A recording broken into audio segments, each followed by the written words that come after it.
is actually very simple. Any electric spark emits them. Each of these sparks is sending out radio waves. You hear them on the radio as interference. That's why lightning makes radios crackle, and even the tiny spark inside a light switch is enough to produce a little pop.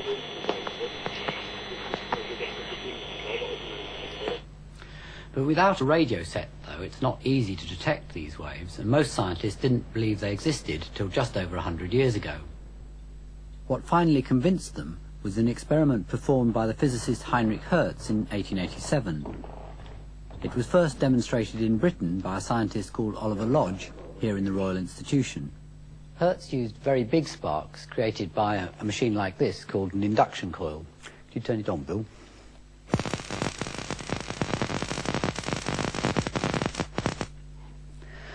This was connected to these metal plates with another spark gap in the middle, and this acted as a sort of aerial. This was Hertz's receiver. It's simply a loop of copper wire. Well, the big spark creates radio waves with enough energy to make a tiny spark jump across the gap between these balls in the receiver when they're held very close together. So, if I hold these in position. Okay, Bill.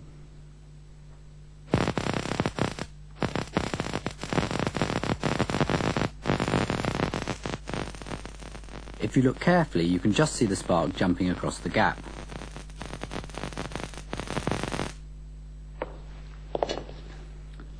These sparks are so tiny that Hertz had to let his eyes get accustomed to the dark for 15 minutes and then watch the sparks through a magnifying glass. His apparatus only had a range of a few meters, and he had no interest in finding any practical uses for it. The first person to use radio waves for signalling was Guglielmo Marconi. Marconi had been a difficult child. His mother was a Jameson from the Irish whiskey distillers who'd run away to Italy to be an opera singer and married an Italian landowner. She quickly got bored on his estate. There's not much going on here. I think we'll go for a little jaunt. The infant Marconi spent much of his childhood being dragged round Europe by his mother. Where are we going, Mama? Barcelona, or perhaps Boulogne. Iatti colorati, la la la la la, colorati, la la la la la. He showed little interest at school and constantly irritated his father with ridiculous scientific experiments. Cos'è? Eccoci. Eccola. E vamos!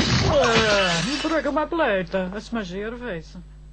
Shortly after failing to get into university, he happened to read an article about Hertz's work. Oh! He immediately started obsessively experimenting and had soon managed to transmit the signals over a mile. Still aged only 20, he arrived in England to try and sell his ideas.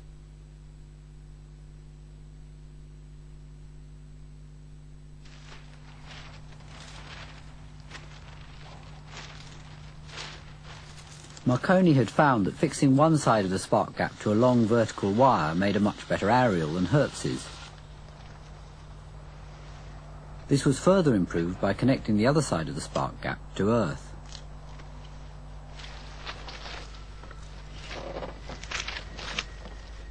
Apart from that, the transmitter was basically the same as Hertz's. Any electrical spark will do. Here it's being provided by the ignition circuit of Rex's pickup truck. This primitive transmitter has a surprisingly long range. Marconi also used a much more sensitive receiver called a coherer. This was based on a design by Oliver Lodge. This is my homemade version. It's just a tube of nickel filings. I made it by filing down a coin. You fix one end to the aerial, another kite, and the other end to the Earth. And what happens is that when it detects the radio waves, its electrical resistance falls dramatically, so it acts as a sort of switch and turns on a circuit. The theory behind it's very complicated and wasn't worked out till many years later, but it's quite simple to make it work. The only slightly complicated thing is that you have to have something to shake it to restore its high resistance at the end of each signal. So now if I signal to Rex,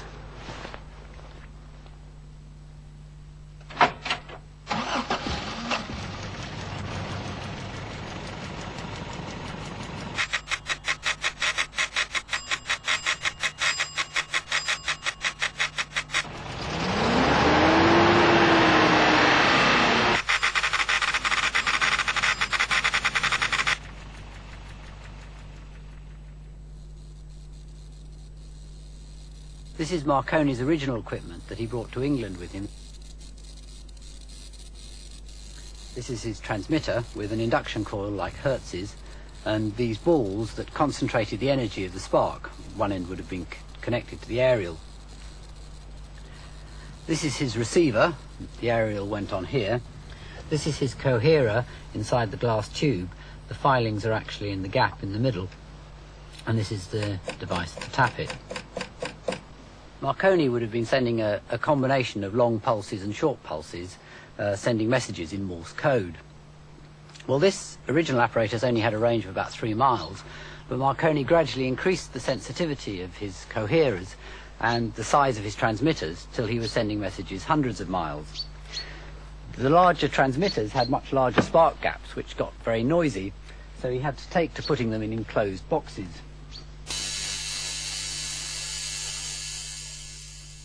Marconi's early systems had a big disadvantage. They couldn't be tuned. You can hear the signal from our spark transmitter all across the short, medium and long wave bands. The reason is that sparks create chaotic waves of all sorts of different wavelengths. What was needed was a more precise transmitter than a spark. This was the solution, the tuned circuit. It suddenly all starts to look like a proper